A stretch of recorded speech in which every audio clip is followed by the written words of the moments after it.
Democrat senator complains frontrunners in 2020 are all white men. Former FBI Director James Comey testifies in front of Congress for the second time. Lastly, a New York gay bar allows an 11-year-old boy to dance half naked on stage and get tips from adults. This is A Better World, and I'm your host, Luis Acevedo. Starting off today, I want to talk about the interview that took place over the weekend, this past Saturday, December 15th, with Senator Kirsten Gillibrand of New York and CNN host Van Jones. During this interview, at the start, it seemed Van Jones was going to ask her some pretty decent questions, which had to do with her flip-flopping on pretty important issues, especially in today's political climate, which are why did she go from having an A rating in the NRA to now having an F rating, and why was she so strong on immigration before, but now wants to abolish ICE? These two questions I thought were fair and even-handed, especially since he eventually asked her, does she have any plans to run for president? And being that she has changed her mind dramatically on these issues, I believe it is a very fair question for him to ask. Her answer for both of them wasn't convincing at all. For the gun control, it's just so happened that conveniently she decided to change her mind with the rest of her party. She talked about a girl, if I'm not mistaken, getting shot and killed by a stray bullet.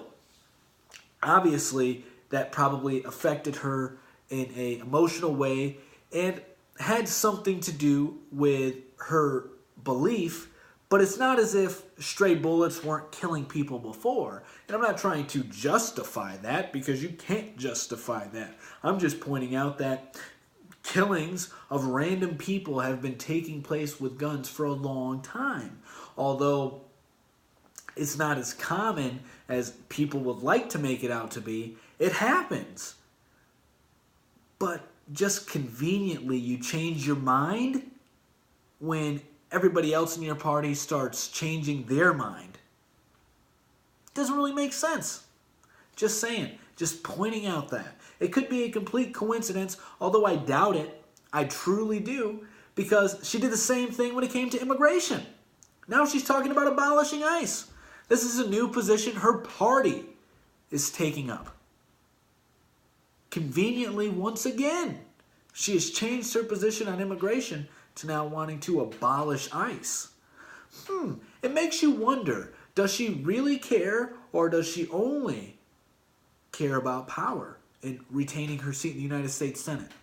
I think it's the latter.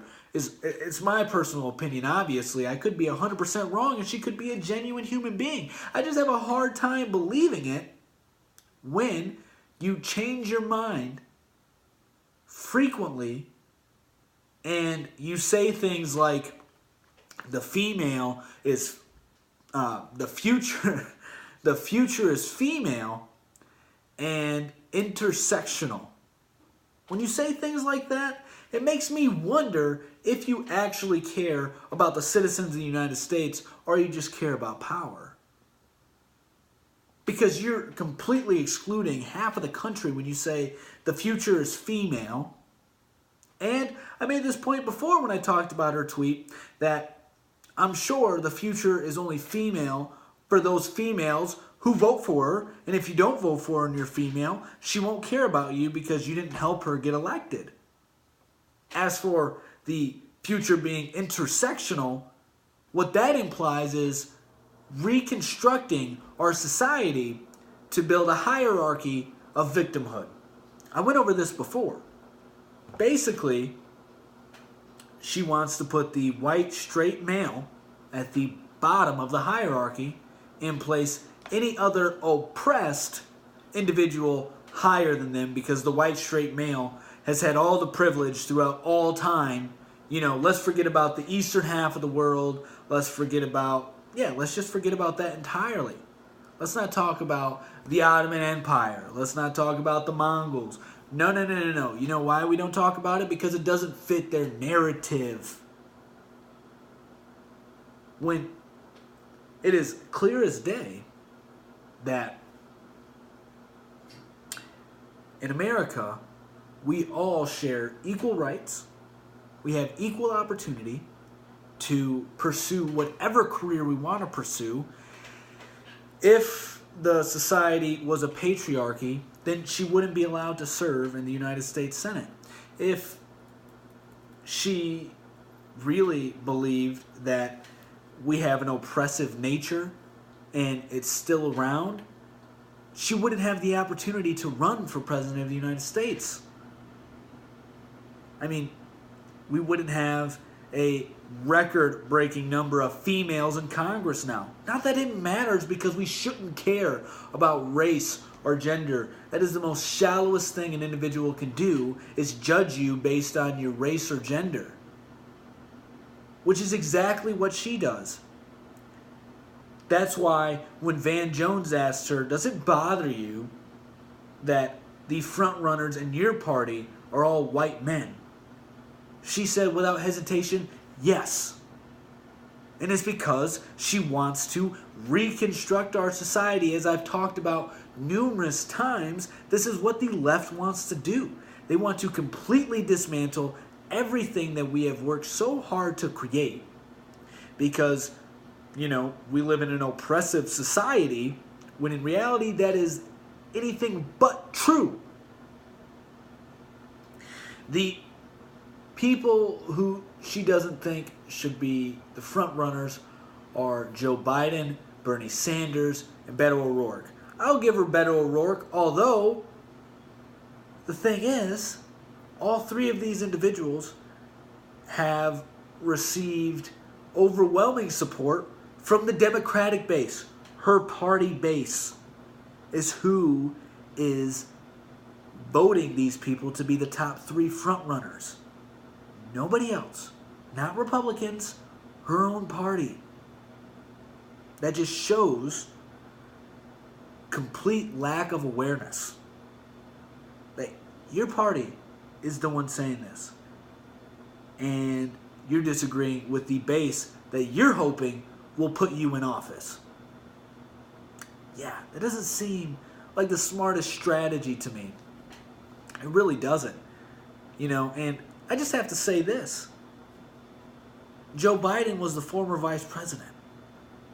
So, obviously, he will or should be at the top of the Democratic front runners. Regardless if you like him or not, it doesn't matter. Just because of his status, it automatically puts him in the front running for the presidency. Bernie Sanders is another one.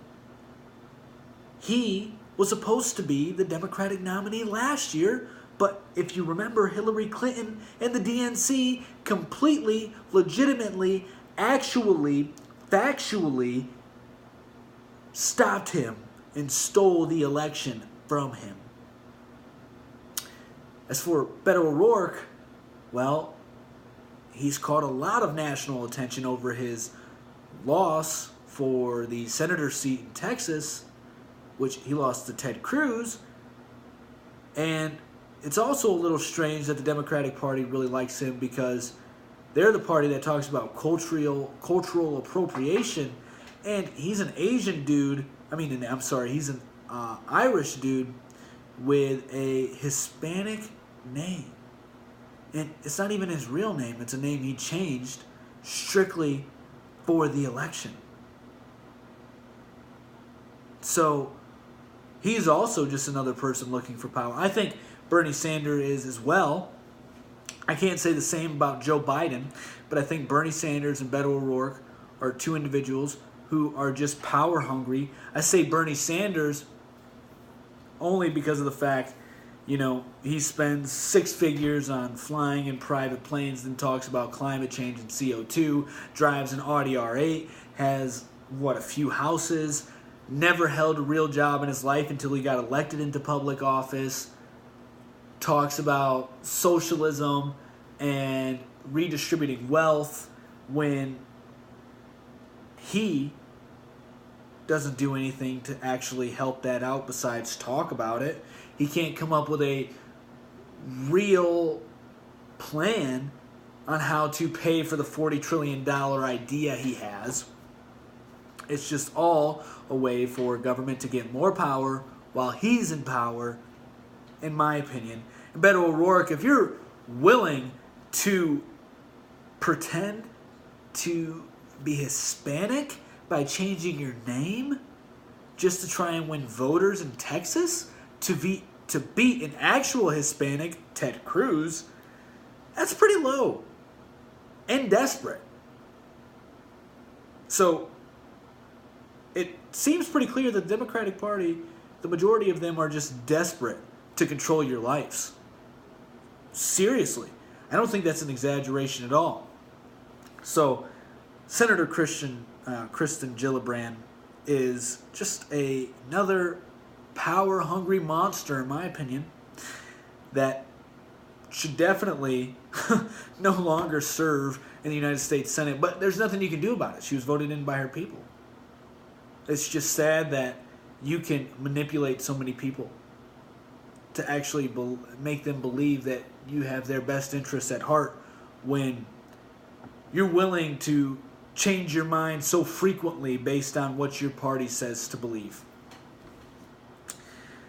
Meanwhile, in other news, former FBI Director James Comey talks to the media after his second meeting with the GOP-led House panels. Now, after the testimony came out, started talking to the media, and he stated, one of the first things he stated was that it was just another day of answering questions regarding Hillary Clinton's emails and Steele dossier. Then he tries to bring it back to President Trump and say his testimony is insignificant compared to President Trump's treatment of the FBI, and saying what President Trump is doing is corrupt and completely disregarding anything that he did as wrong or corrupt whatsoever, and doesn't want to fully take any responsibility for as to why he's testifying today in Congress. Doesn't want to do that whatsoever. He even goes as far as to tell Republicans that they should not worry about their base and stand up against the president because America. How did this man ever become the FBI director? I mean, he is telling elected officials to not care about their constituents and to join the Democratic Party in bashing the president, who those people probably voted for. This is yet another example of how leftists truly don't care about anyone who don't agree with them. It just shows time and time again. To make matters worse, he refused to take any blame for damaging the FBI's name and put all of it on President Trump. He also refused to deny leaking classified information when asked by members from the press. These two things show the kind of man he is. First off, his refusal to accept any blame in damaging the FBI is unbelievable. This is coming from the one who usurped the DOJ in exonerating Hillary Clinton before the Attorney General did so or gave permission. He also wrote a memo 2 weeks before the FBI even did any investigations or did any interviews with the Hillary Clinton team. And he admitted to taking advantage of the lack of order during the transition of the Trump administration to send 2 FBI agents to get away with interviewing Michael Flynn without telling him he's being interviewed or having a White House counsel present. He legitimately said he took advantage of the situation. That's wrong on so many levels, which I have to tell you guys, Michael Flynn is actually going in front of a judge today to see what kind of sentencing he will be receiving. And if you remember, the special counsel recommended he receive no jail time whatsoever because of his cooperation. People have speculated that he gave a A lot of juicy details regarding Russia collusion, although we still have no evidence of Russia collusion. If we did, we wouldn't be talking about campaign finance, hush money, Michael Flynn, Paul Manafort, who have obviously shown no clear connection between them and Russia. So, anyway, getting back to James Comey, let's talk about the classified information that he leaked out to his law professor buddy, which he refused to answer when a member from the press asked him that. He just stated that, I don't think that I have to answer those questions, or something along those lines. And that, to me, is irresponsible on his part, being that he already wrote about it. He already told us that he did that. And I have to add one more thing before we get off of this subject here. The special counsel investigation started because of those illegal leaks of classified information. Therefore, it looks like the special counsel started on illegal grounds. I think that's against the law. I mean, yeah, obviously, it's illegal. So, how does that even work? I'm telling you, Russia collusion, witch hunt. Seriously, there's still no evidence. It's been going on 2 years. We got nothing. Nothing whatsoever. All right. Now, the last thing that I want to go over today is the story you haven't heard about. That is, an 11-year-old boy, half naked, danced at a gay bar in New York on December 1st and received tips from grown men. This performance was flagged on YouTube when it was first put up, but it was promoted on Eventbrite by $3 bill. The 11-year-old boy is named Desmond and has been praised in left-wing outlets like the Daily Beast and the Today Show. He was actually on the Today Show. It is clear that the sexual revolution has started to endorse sexualizing children.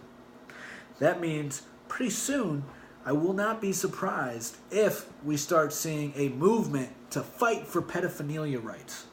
I'm not kidding.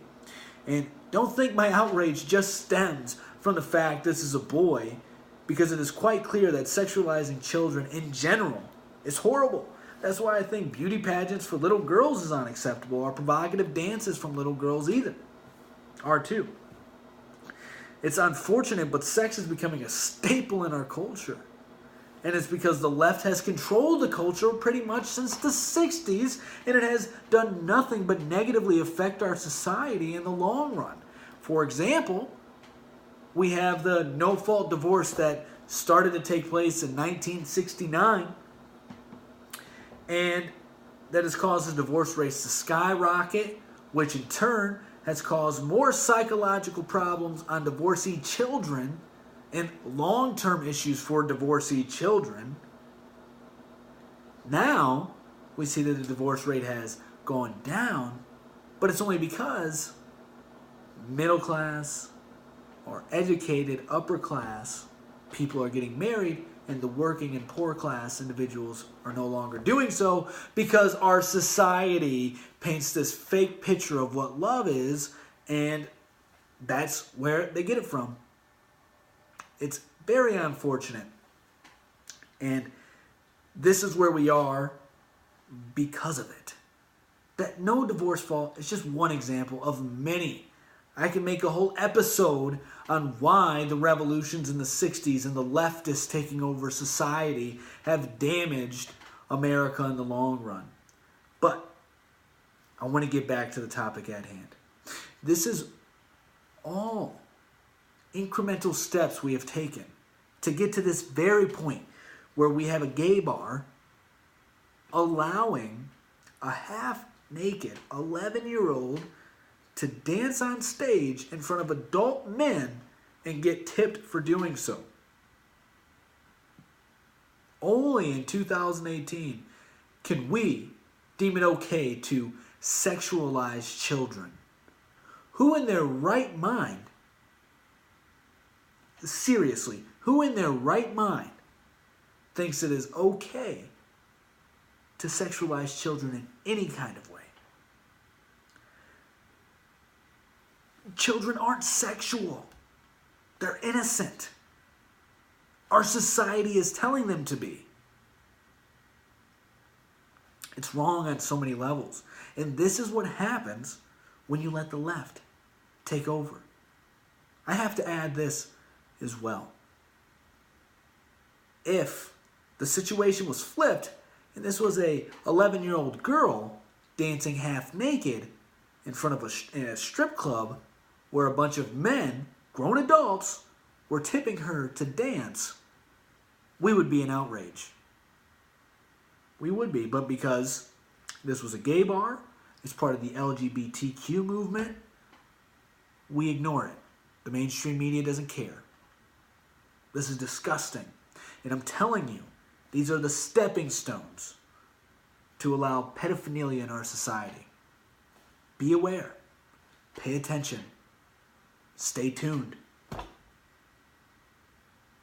That's the news for today. I hope you all enjoyed it, and I hope you all have a wonderful Tuesday, and we'll see you again tomorrow. Peace.